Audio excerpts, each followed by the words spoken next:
कोई भी सपना साकार करने के लिए सबसे जरूरी है सही कोच का होना। चुनिए IIEL को और करें अपने इंग्लिश का सपना साकार।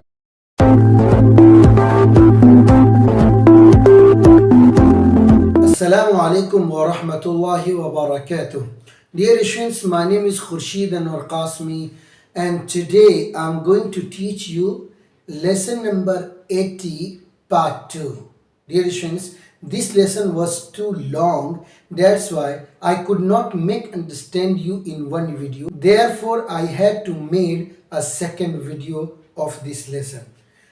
मेरे प्यारे अजीज़ तलबा व तालिबात, मैं आपका दोस्त, आपका फ्रेंड, आपका online English teacher Khurshid Anwar Qasmi आज मैं आपके सामने फिर से एक नए वीडियो लेक्चर के साथ हाजिर हुआ। आज के इस वीडियो लेक्चर में भी हम लोग 90 डेज इंग्लिश स्पीकिंग कोर्स के 81st लेसन को ही पढ़ने वाले हैं। ये lesson adjective and kinds of adjective के ताल्लुक से था। लेसन काफ़ी तवील था, जिसकी वजह से मैं इसे एक वीडियो में कवर न कर सका, इसीलिए मुझे ये सेकंड वीडियो बनानी पड़ी। चुनांचे आज के इस वीडियो लेक्चर का हमारा टॉपिक होगा लेसन नंबर 81 और पार्ट हम यहाँ बना देंगे part 2। Okay dear students, so this is a lesson number 81 part 2। इसके अंदर भी हम लोग adjective and kinds of adjective को ही पढ़ने वाले हैं। इसके पहले पार्ट 1 के अंदर आपको समझाया गया था कि what is adjective. So I told you that an adjective is a word which modifies a noun और अ प्रोनाउन। आपको समझाया था कि एडजेक्टिव एक ऐसा वर्ड्स होता है जो एक नाउन या प्रोनाउन को मॉडिफाई करता है, एक नाउन या प्रोनाउन की साइज को बताता है, किसी नाउन या प्रोनाउन की क्वालिटी को बताता है, किसी नाउन या प्रोनाउन के कलर को बताता है, नंबर्स यानी तादाद को बताता है। Dear students, okay, now I am going to write here NUMBER, number. तो नंबर बताने वाले वर्ड्स, क्वेश्चन यानी सवाल किए जाने वाले वर्ड्स, क्वांटिटिव यानी अक़साम को बताने वाले वर्ड्स, कलर यानी रंग बताने वाले वर्ड्स, क्वालिटी यानी सिफात बताने वाले वर्ड्स, इसी तरीके से साइज यानी साइज बताने वाले वर्ड्स, ये सब के सब वर्ड्स इंग्लिश लैंग्वेज के अंदर एडजेक्टिव होते हैं। मुख्तसर तौर पर आपको समझाया था कि इसको आप कुछ इस तरह समझिए कि हादा किताबुन जदीदुन, इसमें हादा मुब्तदा, किताब मौसूफ, जदीदुन सिफत है, मौसूफ सिफत से मिलकर ये खबर, मुब्तदा खबर से मिलकर जुमला इस्मिया खबरिया तैयार हुआ। इसको इंग्लिश लैंग्वेज में हमने आपको समझाया था this is a new book. इसमें दिस मुब्तदा है, इज वास्ता है, अ जो है आर्टिकल हो गया, और यहाँ पर न्यू एडजेक्टिव और बुक मौसूफ है, यानी एक तरीके से नाउन है। आमतौर पर इंग्लिश लैंग्वेज के अंदर ऐसा होता है कि सिफात यानी एडजेक्टिव्स पहले आती हैं बिफोर अ नाउन, किसी नाउन से पहले, या बिफोर अ प्रोनाउन, किसी प्रोनाउन से पहले, जबकि अरबी में उल्टा है। अरबी के अंदर पहले मौसूफ और फिर सिफात आती हैं, और इंग्लिश में पहले सिफात और फिर मौसूफ आते हैं। इन बुनियादी बातों को समझा था। एक सवाल हमारे सामने ये कायम हुआ था कि क्या एक मौसूफ की सिर्फ एक ही सिफत आती है या एक से ज़्यादा सिफत आ सकती हैं। तब आपको समझाया गया था कि एक मौसूफ को एक से ज़्यादा सिफात आ सकती हैं, ला हरज फीहा, इसमें कोई दिक्कत नहीं है। मिसाल के तौर पर यहाँ पर मैंने एक मिसाल से दिया था कि ये एक टेबल है। डियर स्टूडेंट्स, मुझे नक्शा बनाना नहीं आया, लेकिन मैंने एक टेबल बनाया है, इसे TABLE टेबल है। डियर, इस टेबल के बारे में मैंने लिखा this is a large wooden beautiful brown table. यह एक बड़ा लकड़ी का खूबसूरत ब्राउन टेबल है, यानी भूरा टेबल है। डियर स्टूडेंट्स, यहाँ पर मौसूफ क्या है? मौसूफ हमारा, dear students, as you can see here कि हमारा यहाँ पर मौसूफ ये टेबल है, और ये इसकी सिफत अव्वल, सिफत सानी, सिफत सालिस, सिफत राबिह, जिसको मैंने एडजेक्टिव 1, एडजेक्टिव 2, एडजेक्टिव 3, एडजेक्टिव 4 से समझाया है। ये बात तो आप लेसन नंबर 81 के पार्ट 1 वाले वीडियो में समझ चुके थे, उसी बात को मुझे फिर से दोहराना पड़ा। और वहां पर मैंने आपको there are 8 kind of adjective यानी एडजेक्टिव की 8 किस्मों को भी समझाया था, जिसमें से 7 को तो मैंने पार्ट 1 में भी समझा दिया था। आज के पार्ट 2 के अंदर सिर्फ एक काइंड ऑफ एडजेक्टिव समझने वाले हैं, और वो क्या है, I am going to make understand you. Dear students, आज के इस वीडियो लेक्चर के अंदर हम लोग डिग्री को पढ़ने वाले हैं। What is degree? डिग्री का मतलब होता है तफावुत। डिग्री का मतलब होता है तफावुत, एक तरीके से समझ लीजिए। डियर स्टूडेंट्स, जब कोई मौसूफ किसी सिफत के साथ मुत्तसिफ होता है तो मुमकिन है कि उस सिफत के साथ मुत्तसिफ होने वाले हजरात में तफावुत हो। गौर से सुनिए, जब कोई मौसूफ यानी जब कोई नाउन किसी एडजेक्टिव यानी सिफत के साथ मुत्तसिफ होता है तो मुमकिन है कि उस सिफत में तफावुत हो। ठीक है डियर स्टूडेंट्स, और ये जो तफावुत होती है यानी उतार चढ़ाव होती है, कमी और ज्यादती होती है, इसी को एक तरीके से डिग्री कहा जाता है, और इसी बात को हम समझने वाले हैं। डियर स्टूडेंट्स, डिग्री की 3 किस्में की जाती है। एक किस्म का नाम होता है SIMPLE, सिंपल डिग्री। गौर से समझिएगा, एक किस्म का नाम क्या होता है डियर, बोलिए, सिंपल डिग्री। जबकि डिग्री की दूसरी किस्म का नाम होता है COMPARATIVE, कंपैरेटिव डिग्री। ओके, गौर से सुनिए, बहुत जबरदस्त क्लास है। और तीसरे नंबर पर होता है dear students SUPER, super, LATIVE, superlative degree. What is difference between in all 3 degrees? ये जो तीनों डिग्रीज हैं, इनमें क्या कुछ फर्क होता है उसे हम समझते हैं। कि जब, गौर से देखिए, जब कोई मौसूफ, इसे नोट भी कर लीजिए आप लोग, जल्दी से कॉपी निकालिए और इसे नोट करिए। जब कोई मौसूफ किसी सिफत के साथ मुत्तसिफ हो तो मुमकिन है कि उस सिफत में तफावुत हो।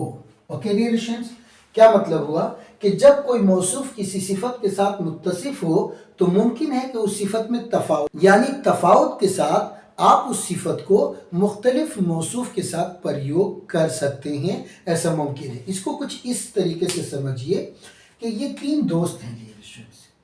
ये है शख्स अव्वल, ये है शख्स सानी, और ये है शख्स सालिस। ओके डियर स्टूडेंट्स, इसमें से आप बात कर लीजिए कि इसका नाम डियर जैद है, इसका नाम अनवर है, और इसका नाम डियर स्टूडेंट्स आपके टीचर खुर्शीद सर हैं। ओके, तो इनका नाम खुर्शीद है।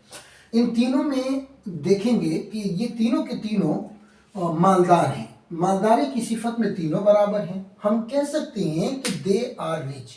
ये तीनों के तीनों मालदार हैं। क्यों मालदार हैं भाई?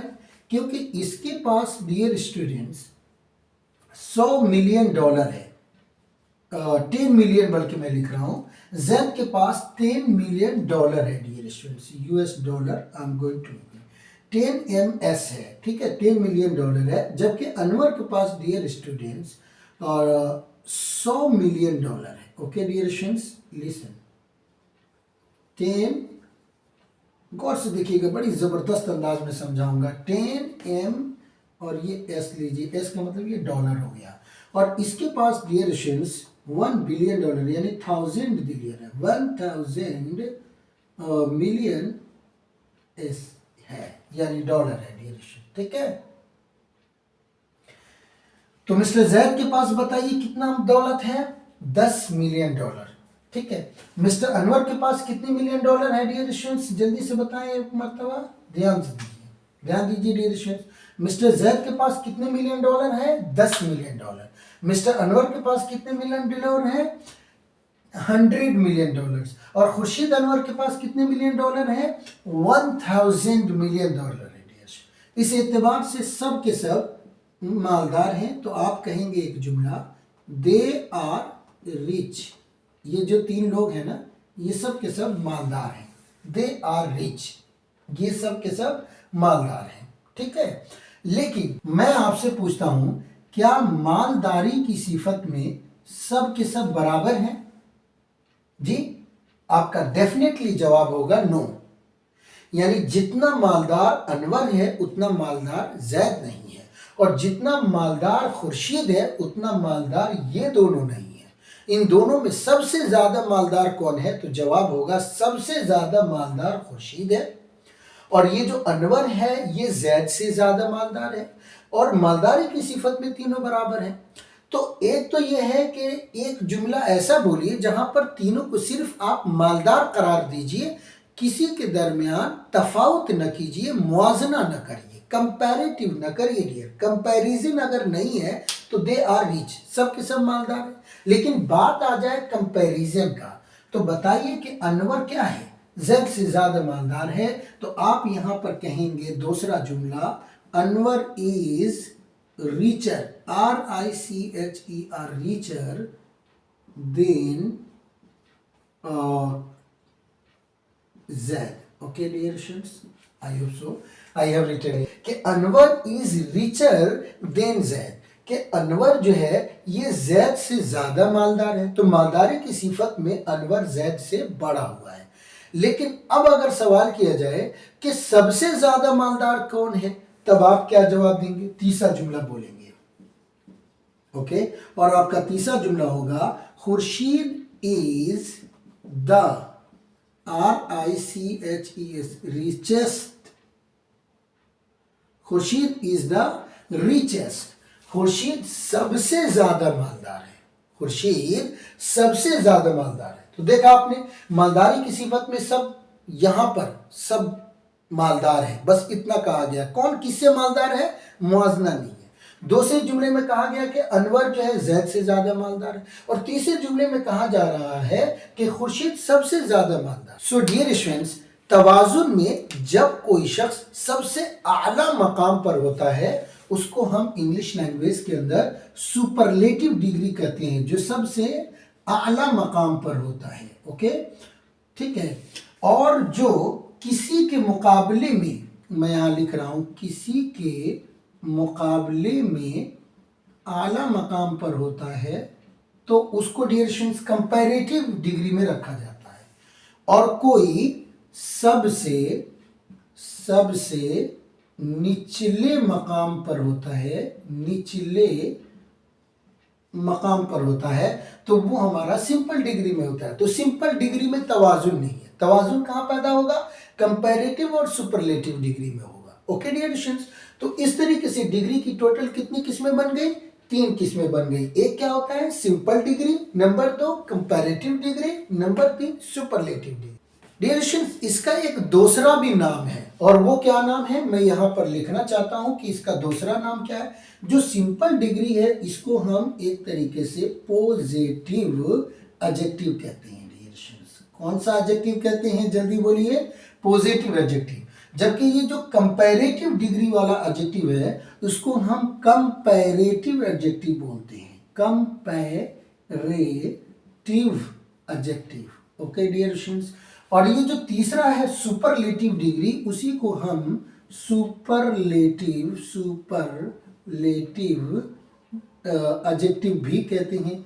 तो डियर स्टूडेंट्स, इस तरीके से डिग्री के एतबार से एडजेक्टिव की 3 किस्में और बनती है। बात करें जब डिग्री एडजेक्टिव की, तो डिग्री एडजेक्टिव की 3 किस्में बनेगी, पॉजिटिव डिग्री, कंपैरेटिव डिग्री और सुपरलेटिव डिग्री, यानी पॉजिटिव एडजेक्टिव, कंपैरेटिव एडजेक्टिव और कह लीजिए सुपरलेटिव। डियर स्टूडेंट्स, ये जो हमारा सिंपल डिग्री है या पॉजिटिव एडजेक्टिव है, ये एक तरीके से बेस फॉर्म होता है। कौन सा फॉर्म होता है डियर स्टूडेंट्स? जल्दी से बताएं। बेस फॉर्म होता है, एडजेक्टिव का बेस फॉर्म होता है। कौन? Positive adjective. डियर स्टूडेंट्स, ये जो बेस फॉर्म है उस बेस फॉर्म में ER लगा देने से डियर स्टूडेंट्स ये हमारा कंपैरेटिव बन जाता है।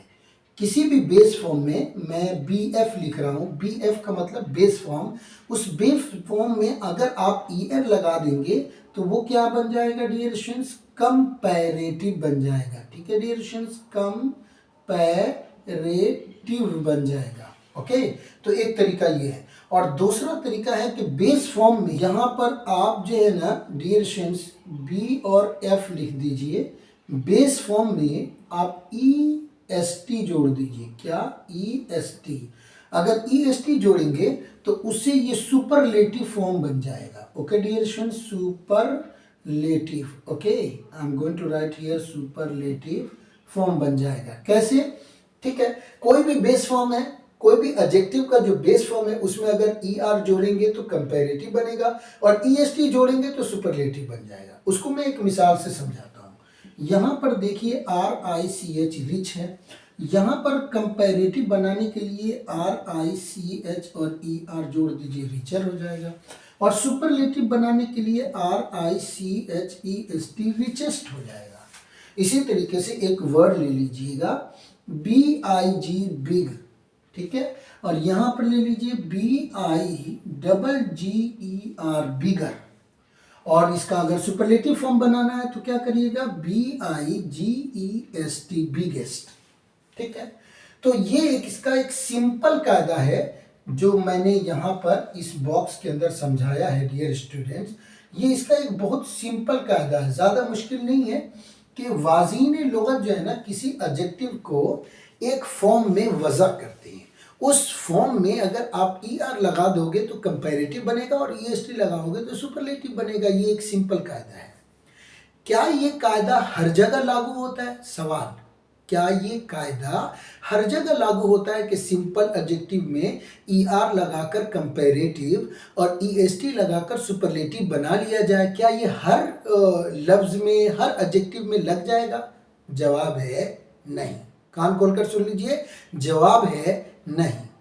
फिर किस जैसे वर्ड्स में ये कायदा फिट होता है और किस जैसे वर्ड्स में ये कायदा फिट नहीं होता है, अब मैं उसको कहाँ समझाऊं? इसके लिए मैं यहीं पर समझा देता हूँ छोटे से इस बॉक्स के अंदर। ठीक है ना, गौर से देखिएगा। इंग्लिश लैंग्वेज में एक वर्ड है S Y double L A B L E, syllable. अंग्रेजी एक ऐसी जुबान है जिसमें बाज वर्ड ऐसे हैं जो वन सिलेबल वाले हैं, बाज वर्ड ऐसे हैं जो टू सिलेबल वाले हैं, और बाज वर्ड ऐसे हैं जिसमें 3 सिलेबल पाया जाता है, और बाज वर्ड ऐसे हैं जिसमें 4 और बाज में 5 और बाज में 6, यानी इतने तवील भी वर्ड हैं जिसके अंदर 6 सिलेबल पाए जाते हैं। ऐसे इंग्लिश में शब्द हैं। ठीक है डियर स्टूडेंट्स, मिसाल के तौर पर एक वर्ड देखिए S I T, sit. Sit का मतलब होता है बैठना। ये एक सिंगल सिलेबल वाला वर्ड है, सिट, सिंटाजेट सिट। बिल्कुल आसानी से पढ़ लेंगे। तो इसमें कितने सिलेबल हैं बताइए? 1 सिलेबल है। और एक दूसरा वर्ड लिखता हूं P E R, per, F E C T, fect, perfect. इसमें ज्यादा शब्द नहीं है, 2 ही सिलेबल हो रहा है। कौन कौन से सिलेबल हो गया? सिलेबल 1 पर और दूसरा हो गया फैक्ट। तो ये परफेक्ट 2 सिलेबल वाला वर्ड है, समझाने के लिए कह रहा हूं। ठीक है, और बाज वर्ड ऐसे होते हैं डियर स्टूडेंट्स जिसमें 3 सिलेबल्स पाए जाते हैं। एक वर्ड से समझाऊंगा, वहां पर जगह की किल्लत है। जैसे कि इसी वर्ड को लीजिए P E R, per, F E सी, फैक्ट, और टी आई ओ एन, शन। तो ये इसमें पर, फैक्ट, शन, इसमें कितने सिलेबल हैं डियर स्टूडेंट्स बताइए? 3 सिलेबल हैं डियर स्टूडेंट्स। इसी तरीके से बाज वर्ड ऐसे हैं जिसके अंदर मोर देन 3 यानी 3 से भी ज्यादा सिलेबल हो सकते हैं। मिसाल के तौर पर लीजिए इन, फॉर, में, शन। इसमें देखिए इन 1 सिलेबल, फॉर 2nd सिलेबल, में 3rd सिलेबल, और शन 4th सिलेबल। इंफॉर्मेशन कौन सा वर्ड है? 4 सिलेबल वाला वर्ड है। तो ये बात ध्यान में रखिए कि जो ई आर और ई एस टी वाला कायदा है ये सिर्फ 1 सिलेबल वाले वर्ड्स में ही कायदा फिट होता है, लेकिन वो वर्ड्स जो 1 से ज्यादा सिलेबल वाले वर्ड्स हैं उनमें कंपैरेटिव और सुपरलेटिव कैसे बनाया जाता है, तो उसका एक दूसरा तरीका है। और वो तरीका क्या है? वो तरीका है कि सिंपल जो डिग्री होती है, जैसे कि सिंपल एडजेक्टिव है, उसमें कुछ नहीं करना पड़ेगा, आप डायरेक्ट ले आइए। जैसे कि BEAUTIFUL, ब्यूटीफुल। ब्यूटीफुल कौन है? सिंपल डिग्री है। अगर मुझे इसमें कंपैरेटिव डिग्री बनाना है तो क्या मैं ऐसे करूंगा? BEAUTIFULLER, ब्यूटीफुलर, ऐसे बोल दूं? तो जवाब है नहीं, गलत, ऐसा नहीं होगा। इसी तरीके से अगर मुझे कंपैरेटिव सुपरलेटिव डिग्री बनाना है तो क्या ऐसे लिखूं मैं? BEAUTIFULEST, ब्यूटीफुलेस्ट। तो देखिएगा, ब्यूटीफुलर, ब्यूटीफुलेस्ट, क्या ये वर्ड सही है? थोड़ी देर गौर करिए आप लोग। जवाब है बिल्कुल सही नहीं है। फिर सही क्या होगा बताता हूं सर, टेंशन मत लीजिए। ब्यूटीफुल ये वर्ड है, वो वर्ड जो एक से ज्यादा सिलेबल वाले होते हैं, जैसे कि मैंने यहाँ पर करके दिखाया, यहाँ पर 3 सिलेबल वाला, यहाँ 4 सिलेबल वाला। खुद ब्यूटीफुल में देखिए, BEAU, ब्यूटीफुल, 3 सिलेबल वाला वर्ड है। तो इसमें कंपैरेटिव कैसे बनेगा? तो जवाब है कि इसमें कंपैरेटिव बनाने के लिए आपको शुरू में MORE, मोर लाना पड़ेगा। So more plus any adjective will be comparative. More के बाद कोई भी अगर आप सिंपल एडजेक्टिव को लाएंगे तो उससे वो कंपैरेटिव बन जाएगा। और सुपरलेटिव डिग्री बनाने के लिए आपको MOST, मोस्ट लाना पड़ेगा। So most plus simple adjective, ये क्या बनेगा? एक तरीके से आपका सुपरलेटिव डिग्री बन जाएगा। ओके, आई होप सो आपको 3 बातें क्लियर हो गई कि ER और EST लगा देने से कंपैरेटिव सुपरलेटिव डिग्री बनता है। लेकिन हर एडजेक्टिव में ये कायदा लागू नहीं होता है। वो जो 2 या 2 से ज्यादा सिलेबल वाले वर्ड्स होते हैं उनमें कंपैरेटिव बनाने के लिए बिफोर द वर्ड, यानी लफ्ज से पहले मोर लगाना पड़ेगा स्पेस दे करके, और कंपैरेटिव डिग्री बनाने के लिए मोस्ट लगाना पड़ेगा स्पेस लगाकर। अगला एक कायदा, ठीक है। एक तीसरी बात, क्या अंग्रेजी जबान में जितने एडजेक्टिव्स हैं उन तमाम में ये दोनों कायदे फिट होते हैं? तो जवाब है नहीं। अंग्रेजी में बहुत से ऐसे भी वर्ड्स हैं जिनके अंदर न ये कायदा फिट होता है न ही ये कायदा फिट होता है। वो सुपरलेटिव और कंपैरेटिव फॉर्म्स मिन गैर लफ्जी ही होता है, यानी जो उसका मादा है, जो सिंपल डिग्री वाला वर्ड है, उसके खिलाफ वो वर्ड आ जाता है। इसको एक तरीके से समाई कहते हैं, इर्रेगुलर कहते हैं। इसका कोई कायदा नहीं होता है। जो कायदे के बेस पे बनते हैं उनको रेगुलर कहते हैं, और जो बिना कायदे के बेस पे बनते हैं उनको क्या कहते हैं? इर्रेगुलर कहते हैं। अब एक मशहूर वर्ड है GOOD, गुड। इसी में गौर व फिक्र कीजिए, GOOD, गुड। ये गुड एक सिंपल एडजेक्टिव है, पॉजिटिव डिग्री है। इसी से अगर आप कंपैरेटिव डिग्री बनाइएगा तो ये हो जाएगा BETTER, बेटर। देखिए, गुड यहाँ क्या आ गया? बेटर आ गया। और इसका अगर सुपरलेटिव डिग्री तलाश कीजिएगा तो डियर स्टूडेंट्स वो हो जाएगा BEST, बेस्ट। ये तमाम तर कवायद और ये तमाम तर तफसीलात मेरी किताब मुंतखब अंग्रेजी ग्रामर पार्ट 2 में पेज नंबर 192 पर बड़ी तफसील से मैंने लिखा है। बल्कि 91 से ये शुरू हो जाता है, 91 है, उसके बाद 92, 93 और 94, 95। उसके बाद एक लॉन्ग लिस्ट ऑफ एडजेक्टिव है, यानी एडजेक्टिव की एक बहुत बड़ी फहरिस्त। वो इतना ज़्यादा है कि अगर मैं पढ़ूं तो रात भर लग जाएगा, वो ख़त्म नहीं होगा। एडजेक्टिव की इतनी तवील फहरिस्त है डियर स्टूडेंट्स। किताब सामने रखिए और यहाँ से ABCD के हिसाब से, अल्फ़ाबेट के हिसाब से ये लिखे गए हैं। सारे एडजेक्टिव्स को आप याद कर लीजिए। अल्फाज की किल्लत, एडजेक्टिव की कमी हमेशा के लिए दूर हो जाएगी। और जितने भी सिंपल एडजेक्टिव से कंपैरेटिव या सुपरलेटिव बनाने के कवायद हैं वो सब इसमें तफसील से माअमसला लिखे हुए हैं। प्लीज़ किताब का मुताला करें। मैं इस किताब का मुसन्निफ़ हूँ, और अगर आप साहिबे किताब से पढ़ेंगे तो मैं समझता हूँ कि दुनिया में इससे ज़्यादा फ़ायदा कहीं नहीं होगा।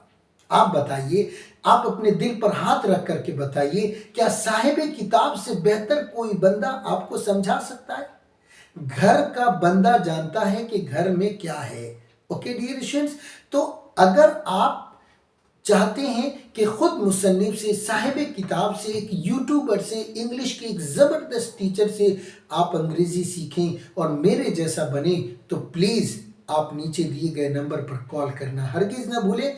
अभी कॉल करें 7520007006 पर और आप हमसे कोर्स के ताल्लुक से बातचीत करें और मेरा 1 year diploma in English language in literature course ज़रूर करें। वो एक ऐसा कोर्स है जिसको करने के बाद इंशाअल्लाह ताला आपकी इंग्लिश की दुनिया बदल जाएगी। आप एक बेहतरीन अंग्रेजी teacher, trainer, reader, writer, speaker सब कुछ बन जाएंगे और आपके दिल में जो ख्वाब है वो पूरा होकर रहेगा। Please join my diploma in English language in literature course and enjoy and improve your English world.